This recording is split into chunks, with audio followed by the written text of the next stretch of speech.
Bonjour à tous, bienvenue dans Face à Face. Aujourd'hui, nous allons nous intéresser à l'une des disciplines les plus complètes. Il s'agit du Yosekan Budo. Pour vous en parler, je vous ai choisi l'un des meilleurs ambassadeurs du moment, Jérémy Monaco. Il est champion du monde dans la discipline. Alors, interview, initiation, puis opposition, c'est votre programme du jour. Mais avant cela, comme d'habitude, un petit rappel historique sur cet art martial. Le Yosekan Budo est un art martial récent, développé et fondé à la fin des années 1960 au Japon par Hiro Mochizuki. Largement influencé par son père, pratiquant de judo, d'aïkido, de kendo et de karaté, Hiro fait du Yosekan Budo une discipline complète qui comprend le combat à main nue et le combat avec armes. Le terme Yosekan Budo signifie littéralement éducation, droiture, école, paix et chemin. Le développement intrinsèque de l'individu est donc le pilier de cette discipline. En 2000, maître Hiro Mochizuki se voit confier par son père, le maître Minoru Mochizuki, la direction de tous les dojos Yosekan du monde. Aujourd'hui, la discipline est pratiquée dans près de 40 pays. La France figure d'ailleurs parmi le top 3 mondial.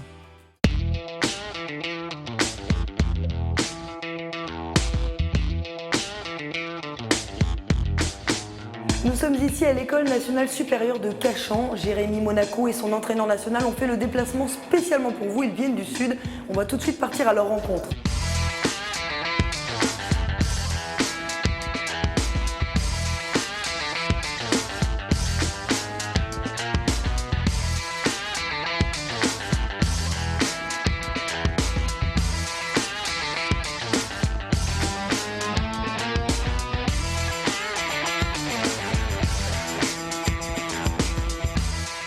Alors, le Yosekan Budo, c'est une discipline complète qui englobe le pied-point, la projection, travail au sol aussi, avec les clés et des soumissions.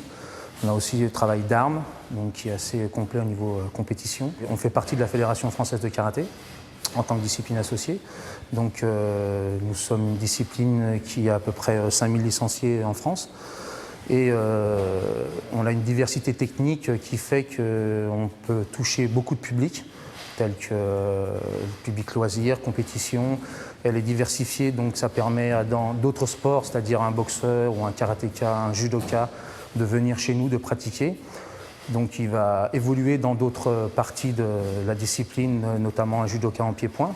Par contre, il gardera sa particularité judo, qui lui permettra de travailler les projections, le travail au sol. Donc il trouvera des repères dans notre discipline qu'on fait. Jérémy, c'est un combattant Yosekan Budoka pratiquant depuis pas mal d'années, qui a évolué depuis environ pas loin de 17 ans, je crois à peu près. Et donc c'est un combattant assez rude, qui a du caractère. On va dire, c'est pour ne pas dire un guerrier, je dirais. Il est très bon en pied-point. Globalement, il représente bien le Yosekan Budo parce qu'il est aussi bon en pied-point. Il a une diversité aussi au sol qui est assez intéressante, qui lui a permis notamment d'aller pratiquer dans d'autres disciplines et de faire des résultats, donc tels que le Kempo ou aussi en Sanda où il a travaillé. Il a été champion du monde de Sanda. Il a aussi fait les championnats du monde de Kempo.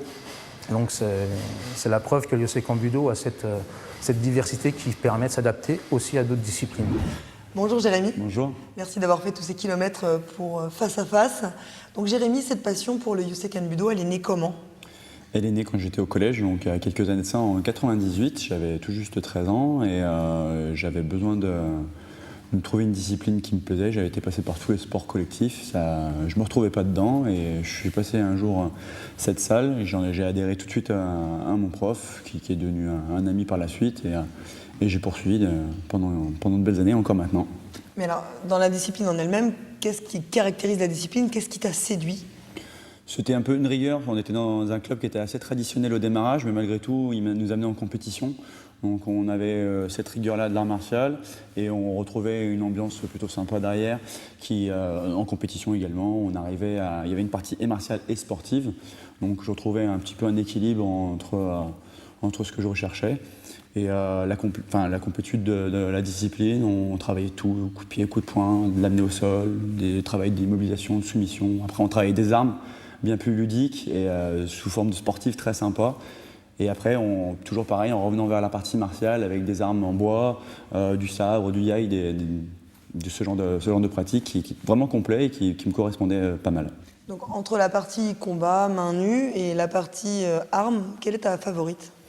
Alors la partie pied-point, bien évidemment, mais la partie arme est une approche qui est vraiment sympa, qui nous permet de travailler des distances plus longues et de revenir se recentrer vers le pied-point. C'est-à-dire qu'à l'origine, dans les premières compétitions du Yosekan Budo, dans les fin des années 90, début 2000, on faisait arme, pied-point, projection. C'est-à-dire qu'on avait la possibilité de travailler avec l'arme et de rentrer au corps à corps. Donc on avait cette notion de distance qui était à la fois longue et à la fois corps à corps.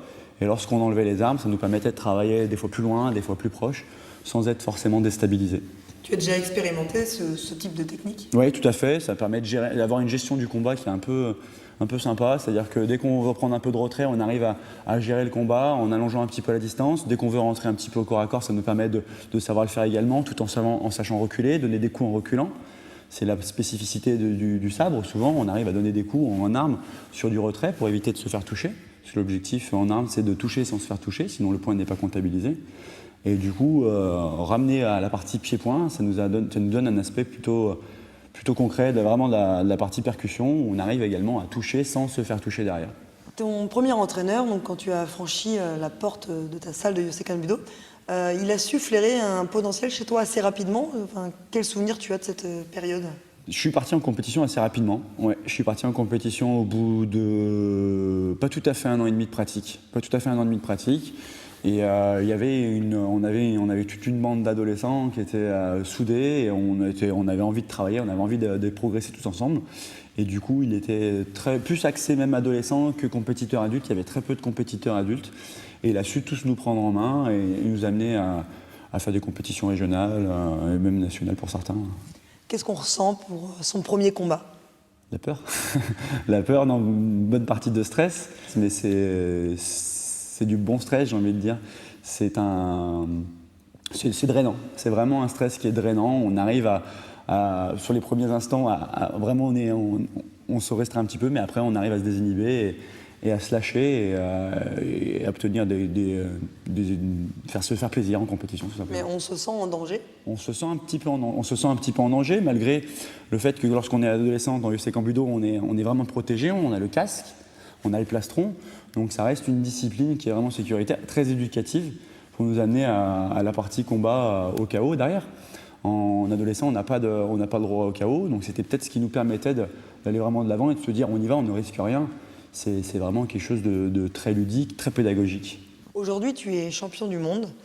Ça a été un long cheminement pour toi de devenir champion du monde? Non, c'est la première année où je gagne le championnat du monde. J'avais participé à une Coupe d'Europe en 2006 que j'avais perdue. J'avais fait deuxième, j'avais pas perdu, j'avais fait deuxième.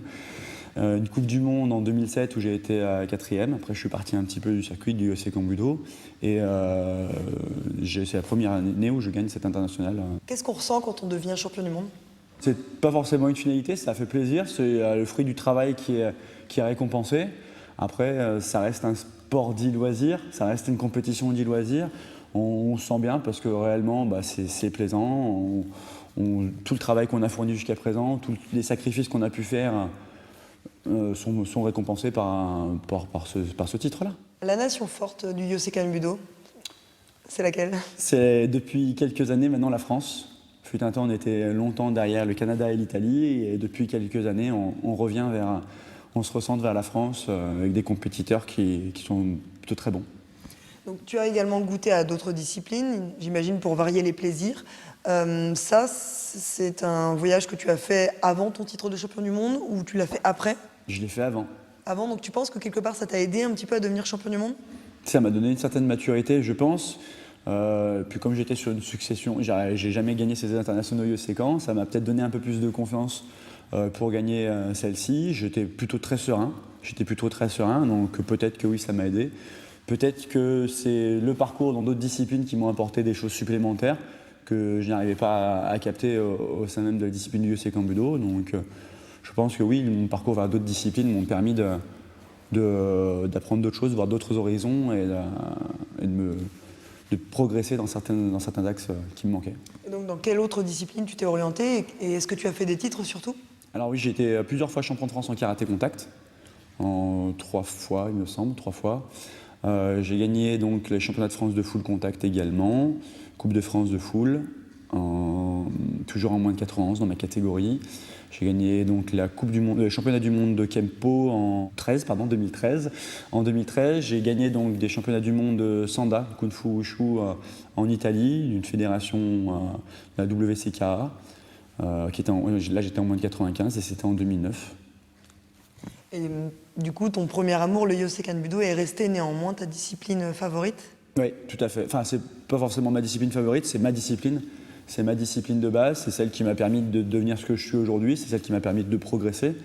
Donc on revient toujours vers ses premiers amours. Et aujourd'hui, le Yosekan Budo est en train de vraiment se développer avec des compétiteurs qui viennent de tous les horizons pour tester cette discipline qui offre des règles plutôt un combat plutôt libre, souple et malgré tout avec des règles qui nous permettent de nous exprimer, que ce soit tant en pied, en poing, en projection ou même en soumission. Donc ça nous permet de rencontrer des combattants qui ont un niveau surprenant des fois. Le Yosekan Budo, finalement, c'est très très proche du pancrace qu'on connaît en France. Oui, tout à fait. On retrouve un peu cette similitude, mis à part que le Yosekan Budo, dans sa partie traditionnelle, ne passe pas sur ring. On reste sur tatami, avec une heure de combat prédéfinie, où on doit y rester. Ça donne un autre horizon. Il n'y a pas ce travail de corde qui est un peu différent en type de pancrace ou de dos de boxe pied-point. Mais au niveau du règlement, on retrouve les mêmes choses, avec peu de restrictions, des rounds peut-être un peu plus courts. On est sur du round de 3 minutes en Yosekan Budo. Jérémy, le plus dur, c'est de devenir champion ou de le rester? C'est de le rester. C'est de le rester, c'est une certitude. Pourquoi? Parce qu'on s'astreint à un quotidien compliqué, il faut s'entraîner, il faut, pour respecter des catégories de poids, souvent des régimes. C'est un entraînement qui est compliqué, c'est sous forme de tournoi en Yosekan, c'est pas sous forme de gala où on a un combat dans la soirée, 3 rounds de 3 minutes. On peut faire jusqu'à 5 combats dans la journée, 4-5 combats dans la journée. Le mode de compétition est complètement différent du mode gala, la préparation est différente. C'est un entraînement vraiment qui nous demande un effort sur le long terme. Donc c'est un peu différent du mode gala qu'on peut avoir en pancrace, où on a des sélectifs, on passe tour par tour, ou dans d'autres box pieds-points, où on fait ce type-là, donc un combat, puis derrière les phases finales. Alors justement, tu m'amènes à la question suivante. Ça ressemble à quoi le planning d'un champion du monde de Yosekan Budo comme toi? Ça ressemble à quoi en période de compétition? Alors ça demande au moins un entraînement par semaine, un entraînement par jour. Un entraînement par jour avec, moi je m'octroie le week-end en repos, week-end famille, où le dernier entraînement c'est le samedi matin et tout le reste après par contre c'est soit piste, soit salle, entraînement salle, mais tous les jours. Ton meilleur et ton pire souvenir? Mon meilleur souvenir, je pense que c'était la Coupe du Monde en 2007, même si je ne l'ai pas gagnée. On avait une équipe qui était vraiment soudée. C'était vraiment une belle expérience humaine. On était en Belgique, on a rencontré des nations, les nations étaient toutes soudées. Et c'est vrai que c'est la première fois qu'on faisait une internationale où on s'était tous retrouvés, toutes les nations. Et je pense qu'on a pu échanger sur notre façon de travailler, sur notre façon de nous entraîner. Et ça, c'est peut-être mon meilleur souvenir. Mon pire souvenir, je ne sais pas si on peut dire pire, il n'y en a pas. Après, peut-être le moins bon, c'était la Coupe d'Europe en 2006, où justement on n'avait pas pu retrouver cette émission qu'on avait en Coupe du Monde en 2007. Ouais. Finalement, la valeur collective, eh bien, ça transcende sur le plan individuel. C'est sûr. C'est sûr. Tu as été champion du monde. Qu'est-ce qu'il te reste à accomplir maintenant? L'année prochaine, championnat d'Europe. Et puis, on va continuer encore quelques années en Yosekan Budo pour essayer de poursuivre les efforts et repartir peut-être dans d'autres disciplines. Donc, je suis revenu dans Yosekan, peut-être me diversifier encore vers d'autres disciplines. Mais Yosekan Budo, j'y suis et j'y resterai, c'est sûr. C'est tout ce qu'on peut te souhaiter.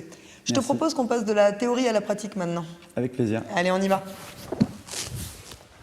Bon, Jérémy, nous y voilà enfin. La pratique. Alors, la pratique, on a besoin de quoi pour pouvoir faire du Yosekan? Alors, il y a deux types de parties combat. Donc, une première partie armes. Donc, aujourd'hui, on va traiter principalement la partie pied-point. La partie armes est souvent fournie en club. Les armes sont des matériels qui est assez onéreux. Donc, c'est fourni par le club. Par contre, la partie pied-point, celle qu'on va traiter aujourd'hui, on a besoin essentiellement d'avoir d'un kimono pour pratiquer. On a un art martial, donc on a une tenue, il y a un code qui est strict là-dessus. Et ensuite, protection de tibia, pour protéger et nous et également notre partenaire d'entraînement, et les gants. Deux types de gants de boxe, donc les gants de boxe, les gros gants, d'accord, qui peuvent servir à l'entraînement, et la partie donc combat élite en Yosekan Budo, ce sont des petits gants. D'accord. Alors, hop, je vais m'équiper. Comme ça, on va pouvoir faire l'initiation. C'est comme les chaussons de poule. Ouais. C'est pareil. Du Cendrillon, sur te va. Et donc, les gants. Les gants. Eh ben dis donc, c'est tout petits gants, ça doit faire mal. Ça peut faire mal. L'objectif, les petits gants sont ouverts avec les mains libérées pour travailler donc les projections et soumissions. En Yosekan Budo, il y a combien de reprises de combien de minutes? Donc les phases éliminatoires se font en 2 rounds de 3 minutes et la finale en 3 reprises de 3 minutes. D'accord. Donc Jérémy, tu nous as concocté 3 techniques en Yosekan. Tu vas peut-être me les apprendre? Eh ben allez, on est parti. Allez. Donc sur une première technique, on va venir travailler donc doublé jambe avant, ou doublé point avant, pardon, petit désaxé, jambe avant en fois, et je re-rentre pour travailler ma projection de Gaishi, Sutemi de Gaishi. Donc c'est une projection où je me mets en sacrifice, où je vais chercher directement l'amener au sol. Donc 1, 2, je désaxe, 3, et je reviens. 4. À toi. Alors, gauche, gauche. Et là. Super. Top. Au top. Pas mal ça. Elle est bien cette technique. Bah c'est super. Est-ce que tu veux recommencer une deuxième fois? Allez, on va s'entraîner encore. Donc, gauche, gauche. Hop. Ah. Ça va? C'est nickel. Et toi? Eh ben écoute, on va pouvoir passer à la suivante. Alors, au niveau de la deuxième technique, je vais travailler un contre sur une jambe avant, sur un coup de pied circulaire jambe avant. Donc, Hop, je désaxe. Je viens tout de suite ramener au corps, en poussant avec mon épaule. Et là, venir crocheter la deuxième en passant sur le côté. ok. C'est toujours hyper surprenant de tomber comme ça en fait. On s'y attend pas. À toi? Allez. Allez, donc j'envoie Ouais. un coup de pied circulaire en jambe avant. Donc tu viens bien me pousser avec l'épaule. Pousse, pousse, pousse, voilà. Là, et tu crochettes. Très bien. On chute de haut. Ok, on le refait. Je remets une jambe avant. Voilà. Merci. Tu veux essayer d'aller dans le timing? Allez. Allez.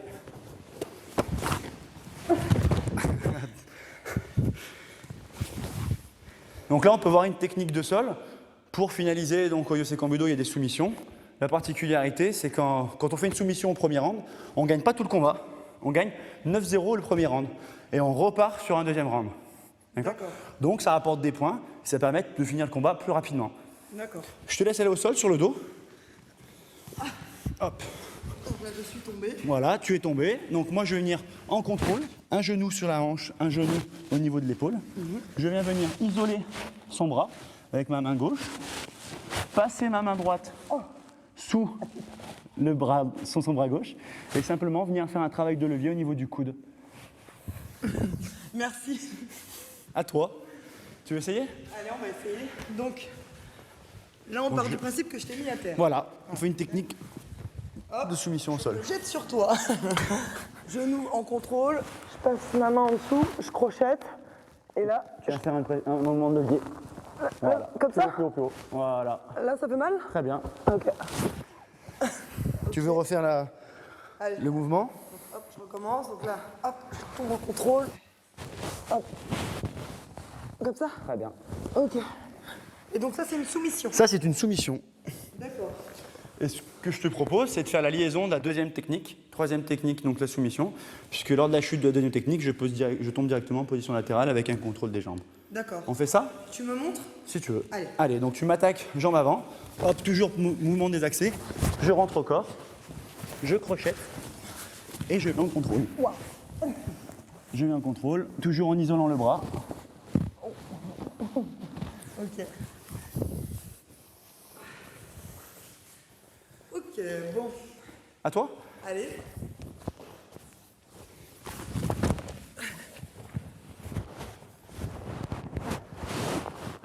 Hop, c'est bon? Ouais! C'est soumis. Eh oui, en beauté. Donc ce que je te propose, si tu veux, c'est qu'on passe sur un petit assaut, un petit combat. Allez, Allez, on est parti. on y va. Alors un petit rappel du règlement. Donc déjà en premier, les combattants se saluent avant d'engager le combat. L'arbitre, lui, va dire Kamaïté, donc ça veut dire qu'on prend position de garde, on est prêt à combattre. Ensuite, je vais dire hajime, donc c'est là où vous pouvez commencer le combat, d'accord? Donc les rounds vont durer logiquement 2 fois 3 minutes, d'accord? Avec 1 minute de récupération entre chaque round. Vous avez droit à toutes les techniques, coup de genou au corps, pas au visage, coup de coude au corps, pas au visage, donc pied, poing, projection, et voilà. Et maintenant, que le meilleur gagne. On m'attend.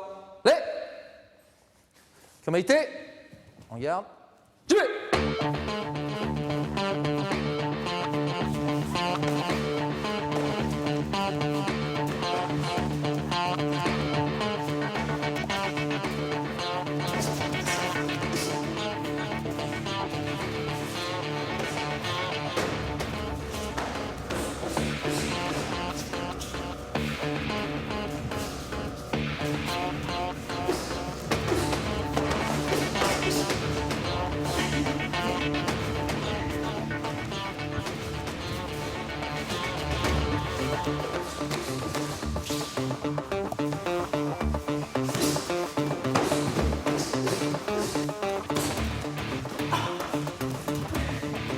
Ça y est. Yame, Kiritsu, Kamaite, Jime.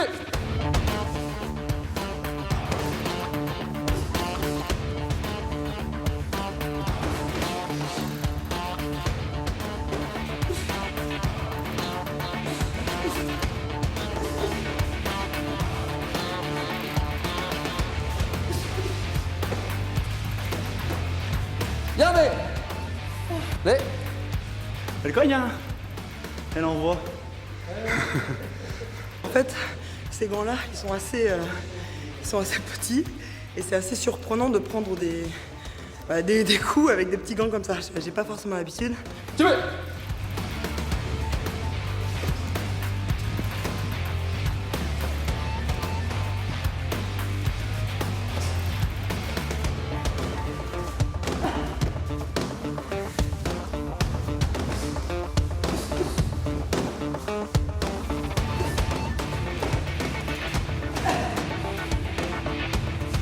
Yame. Ah, tu veux.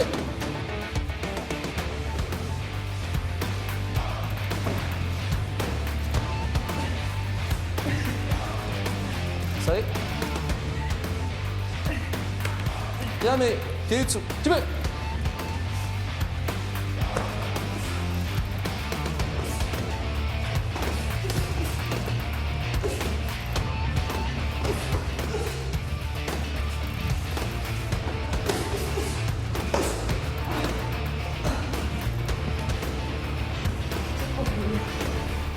Yame, tu veux.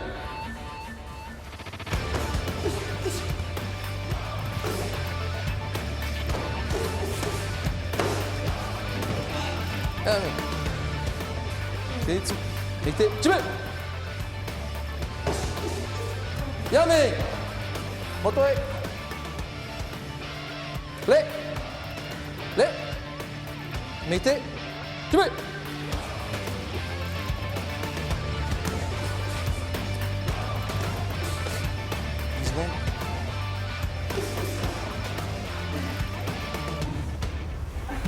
Kiritsu.